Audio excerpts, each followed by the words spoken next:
morning, my friends. I'm sure at least most of you are familiar with the song, The Goodness of God.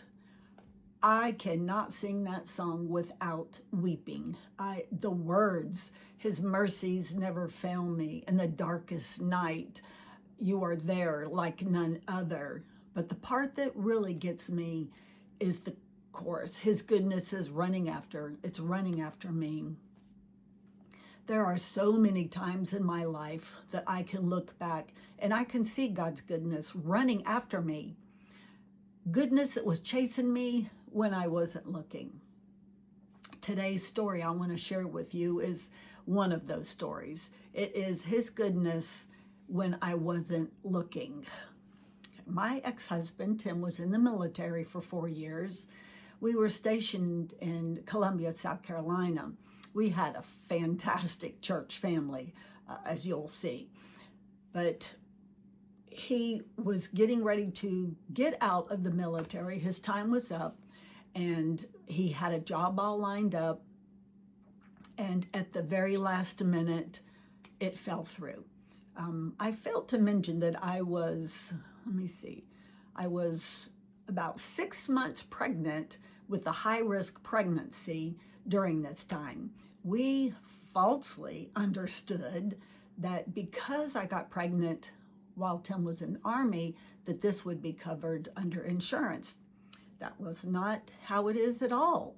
So here I am, no job, no money coming in, except a little bit of a part-time job that Tim could find here and there, and a high-risk pregnancy. Well, number one, just finding a doctor who will take a high-risk pregnancy is a feat in itself.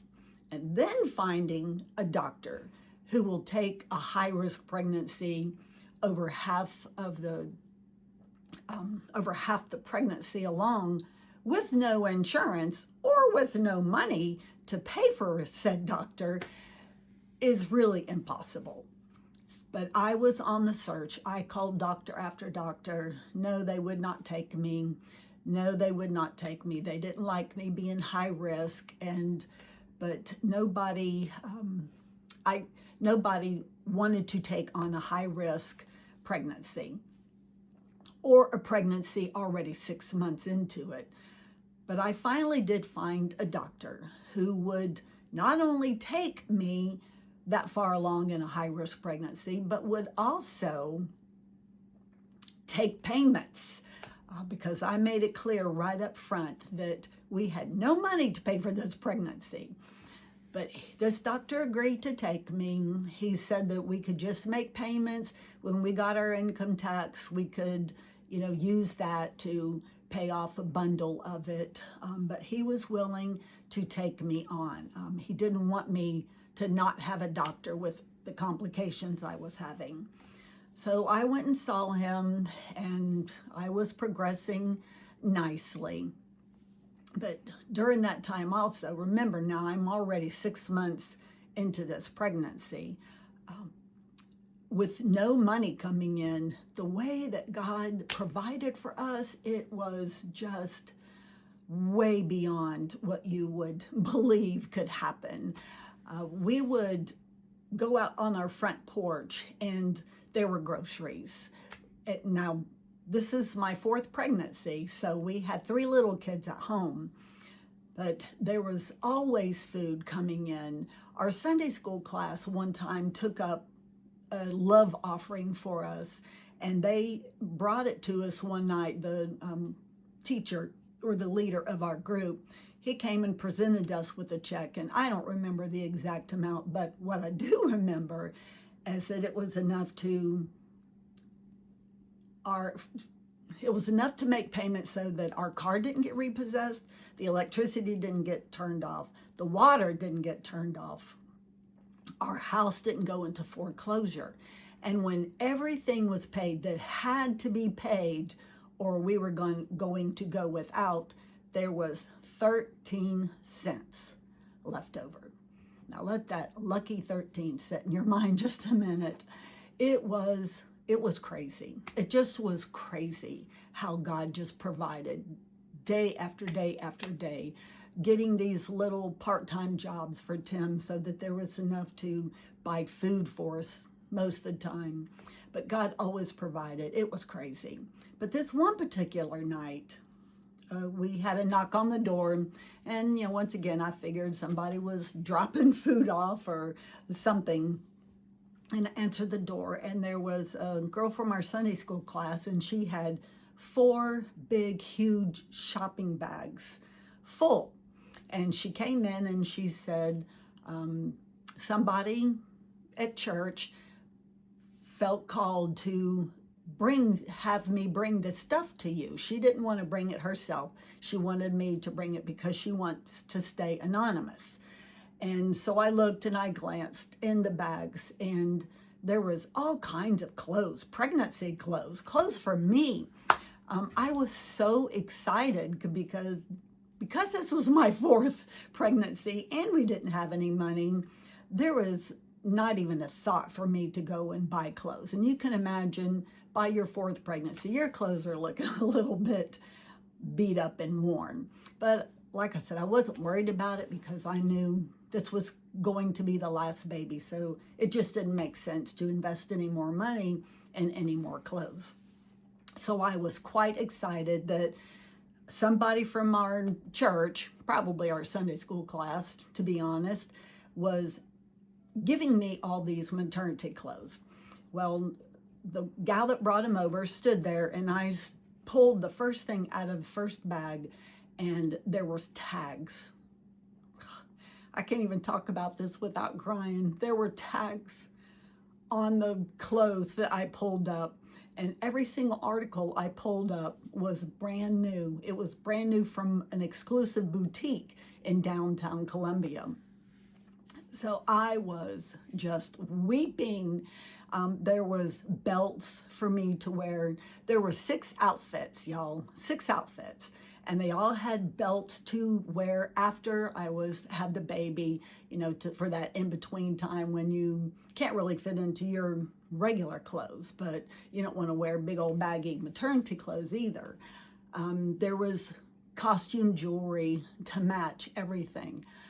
I was so overwhelmed because I thought what a frivolous gift this was that somebody would give to me.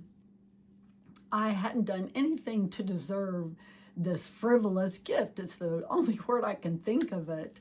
And I asked the woman who brought the clothes, I said, can you please just make sure that you tell whoever did this for me that I am eternally grateful and that I love this so much and I'm overwhelmed. I did also write her a note, a thank you note that the same woman delivered to her. I never found out who gave me those clothes. But the fact that God laid it on her heart to do something extravagant for me, when it was unnecessary, it didn't make sense. That is the goodness of God. He knew that it was a really rough time in our family's life because it just looked so grim. But to have this gift was just overwhelming. And to this day, as you can tell by my voice, I will never get over it. I will never get over somebody listening to God and somebody doing God's will, and just that God would love me enough to lay that on somebody's heart. That was the most amazing gift ever, but that's not where all of that giving stopped. Our car broke down, of course, and another family in our church kidnapped our car from us and had it completely fixed. In the meantime, we borrowed another family's vehicle while our car was gone. When our car came back, it had everything done to it. I mean, it was almost like a brand new car, as brand new as an old car can be. And also, by now, it's now January, we have gotten income tax back, and I go to the doctor's office to make a sizable payment on our son Daniel, who had been born 2 weeks early in January. And when I went to make the payment, the receptionist looked at me and she said, Lynn, you don't have a balance. And I said, I do have a balance. I said, I've only paid some small amount. I can't remember what it was. Let's say I only paid like $50. And she said, no, your bill has been paid in full. So I cried a lot in that period in time of our life because God just intervened for us so many times. He just was so good. And it just is such a reminder whenever I would get down after that. And still now I look back and I think about those days when God just provided over and over and over in miraculous ways. It still just blows my mind like crazy. But don't forget, Isaiah 6:3 says, holy, holy, holy is the Lord Almighty. The whole earth is full of his glory. Look for his glory today. And please leave down in the comments below a time when God just provided for you when there was no way that you were going to make it. I love those stories. Thanks for listening. I'll see you next time.